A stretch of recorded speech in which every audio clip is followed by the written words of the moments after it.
Right now on The Overview, tracking mysterious objects in our solar system and in our sky.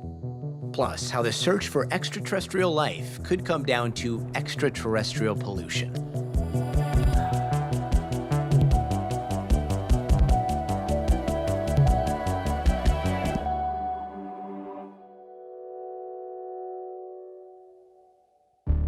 Hi, and welcome to some peace and quiet. And here among this kind of sky, it's impossible not to look up and wonder whether we're alone in the universe. And while that question might seem totally natural out here in the desert, it gets a little bit more complicated back in civilization, among scientists, among governments, and even us, the media, as we saw from the moment we spotted our first interstellar object hurtling by us from a galaxy far away.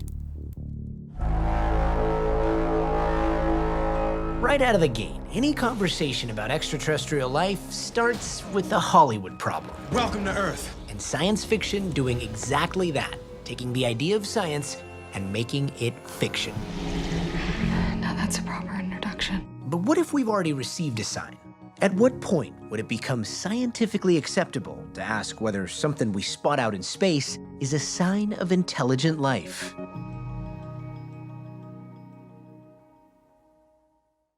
Hey, Professor. Nice to meet you. Nice to meet you, too. Avi Loeb is a professor and former chair of the astronomy department at Harvard. He has spent decades researching things like black holes and the first stars.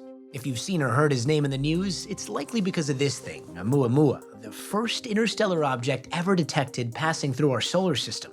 It was picked up by a Hawaiian telescope in 2017 and roughly translates to scout or messenger. Loeb claims it could be extraterrestrial. It's definitely not something we have seen before. Now, obviously, that is a big claim, but Loeb lays out 6 anomalies about a Muammua that he thinks merit an open mind.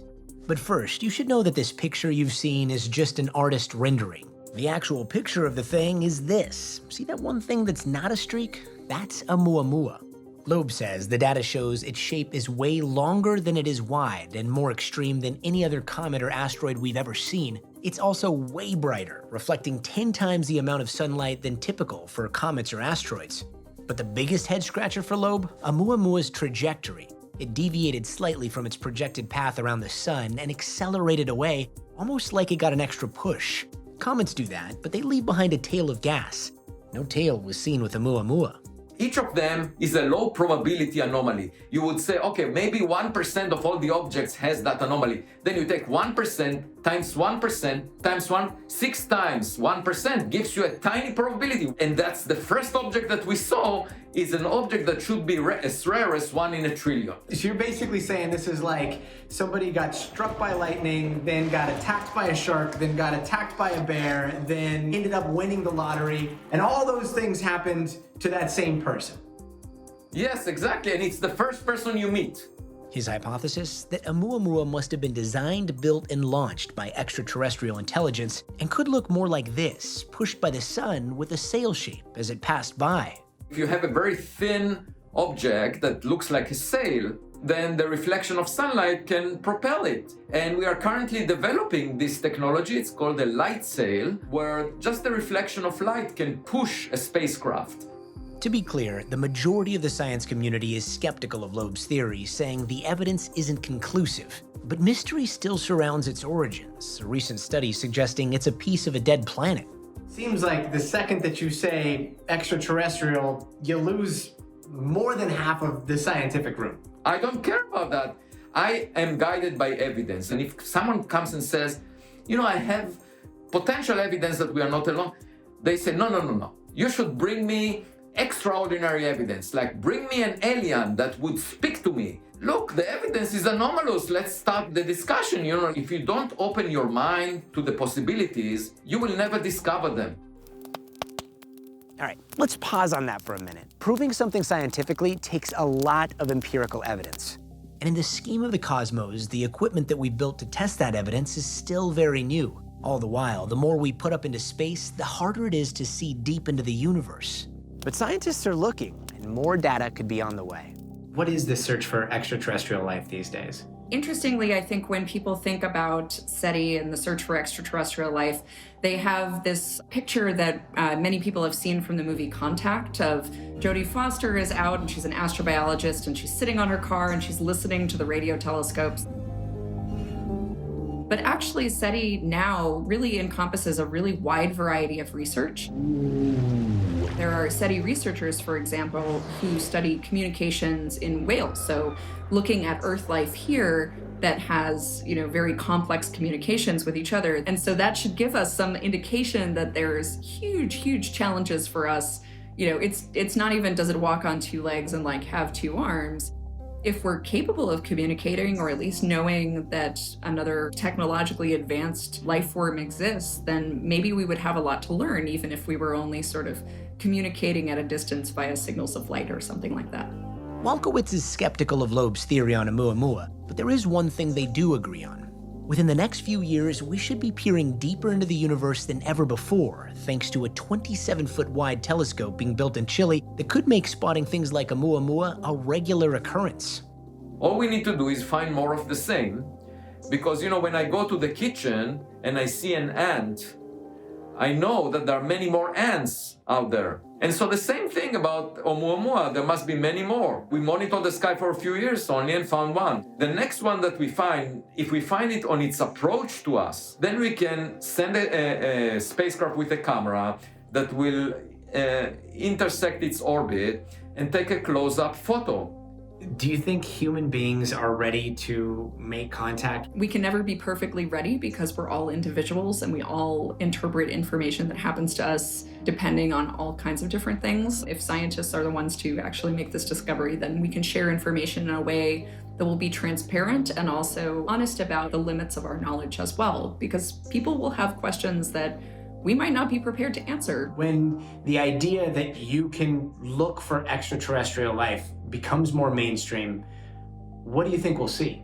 If we open our eyes and instruments and find evidence, I think it would look nothing like we imagine. Most of the stars, like the sun, formed billions of years before the sun, and therefore if they had civilizations around them, if they are still around, are much older than we are, much more sophisticated, much more advanced. And if we find this technological debris, it would look like magic to us. On both counts, I think we will be shocked.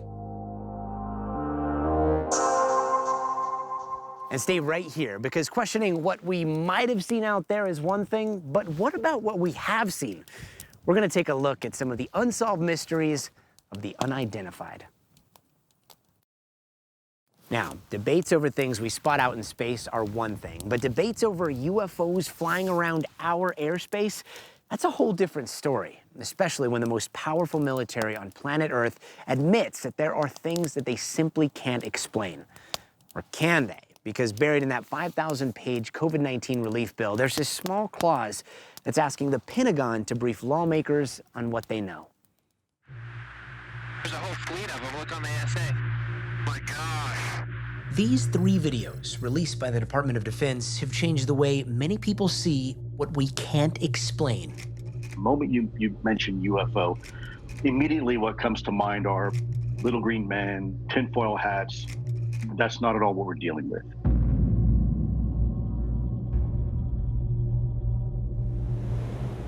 In 2004, off the coast of California, an F-18 Super Hornet training exercise was suddenly interrupted by a call over the radio that would come to define Commander David Fravor's career. There's certain things in your life where you just remember in vivid detail what happened. And that's one of them, because it's honestly the strangest, most obscure thing I've ever seen flying. Fravor, the commanding officer of the Navy's Strike Fighter Squadron 41, and another F-18 scrambled to check out an unusual radar blip 80 miles off the coast. So as we're looking around, the backseater in the other airplane comes up and says, "Hey, Skipper, do you see?" And before he says it, I'm like, "Dude, do you see that?" As soon as we look down, we see the whitewater, and then we see this little white tic-tac. It's pointing north-south, and it's just going forward, back, left, right. It's just bouncing around? Yeah, like a ping pong ball. What was its shape? What was its, what did it look like it was made out of? Like a perfectly smooth white tic-tac. Or for people that need a bigger visualization, a giant propane tank. Fravor says the F-18s began circling, Fravor at 20,000 feet, and the so-called Tic Tac only about 50 feet above the surface of the water. And I say, hey, I'm going to go check this thing out. And the other pilot stays and says, hey, I'm going to stay up high. And then it starts coming up at us. We call it two-circle fight, but it's coming up, I'm coming down. So it literally is aware we're there. There's no doubt because it mirrored me. So here it is. I cut across and I get to about half mile of it, so I'm about halfway across the circle. As it gets in front of me, it just goes poof and it's gone. And it's gone like that fast.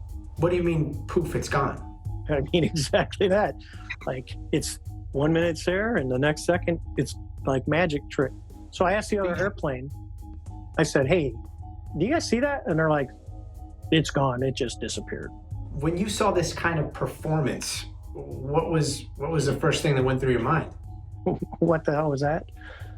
Once back on the carrier, Fravor's team told the next crew what had happened, and that crew took off ready to capture something on camera.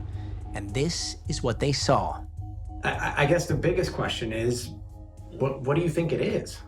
I honestly don't know. I don't think that we have developed that technology. I don't think we developed it on this planet. We still, to this day, have no idea what it was, what we saw, what we chased, what we engaged. But it was pretty spectacular. A report from that incident eventually made its way to the Pentagon and crossed the desk of Luis Elizondo, the former director of the Advanced Aerospace Threat Identification Program. In essence, what that program was an investigatory body looking at what we call the UAP, probably in the vernacular, it's better known as the UFO phenomenon.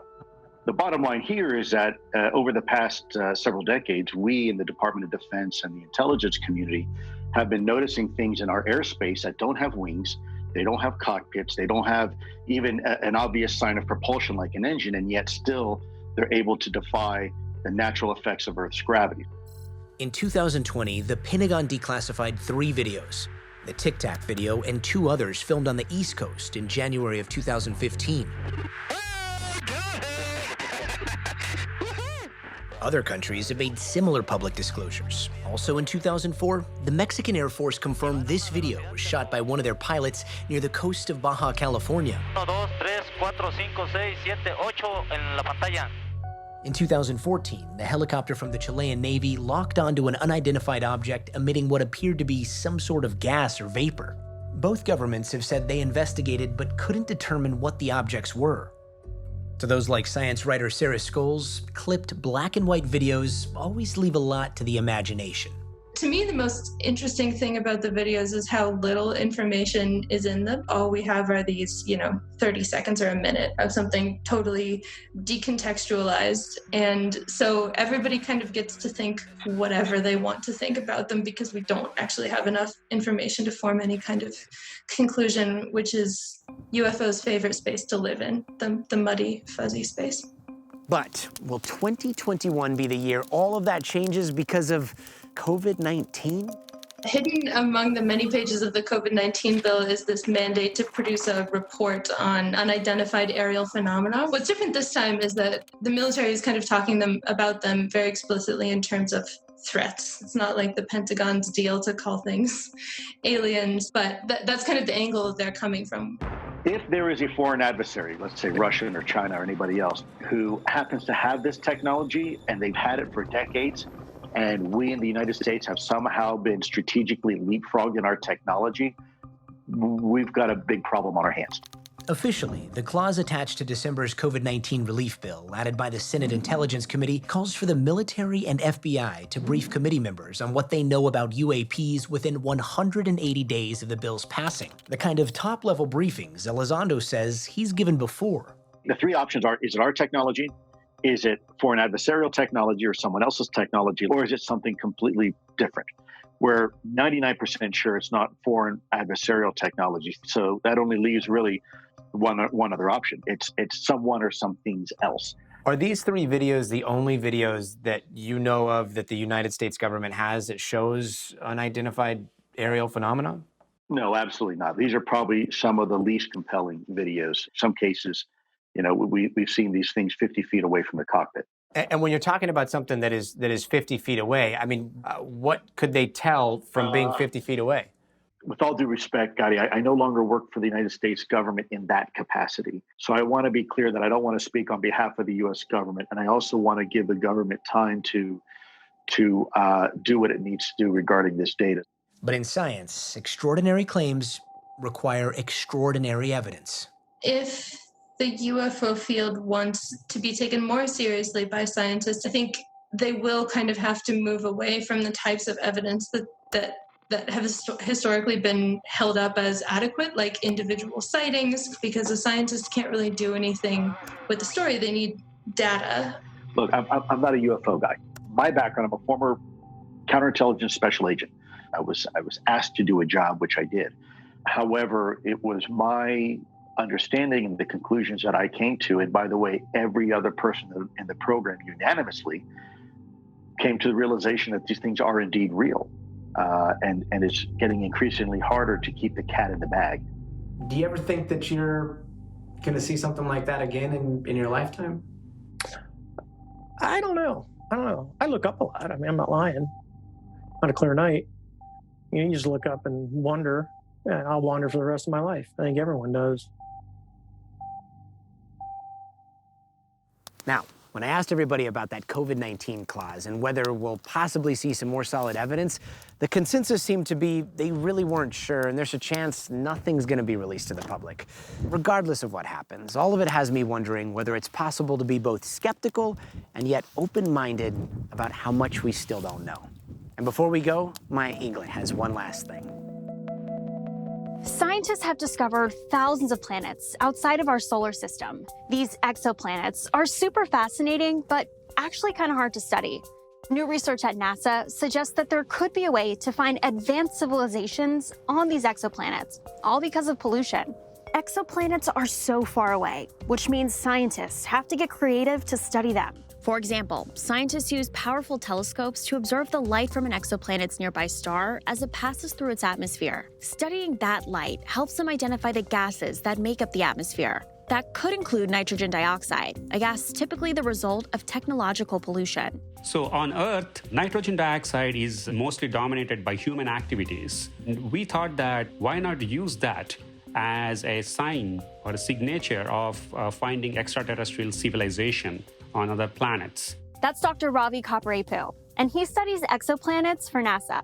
His team's research suggests if you found large quantities of nitrogen dioxide and could rule out natural causes, it might be a major discovery. Dr. Kaparepu hopes that several upcoming NASA missions may give him the opportunity to test his theory and hopefully solve the question at the center of his life's work. If we find some life, some kind of a life on other planets, some kind of a combination of gases that could indicate life, that means we have company. That means we are not alone. And from out here, underneath this beautiful, beautiful sky, thank you so much for watching, and make sure to check out all of our other episodes, available now on Peacock.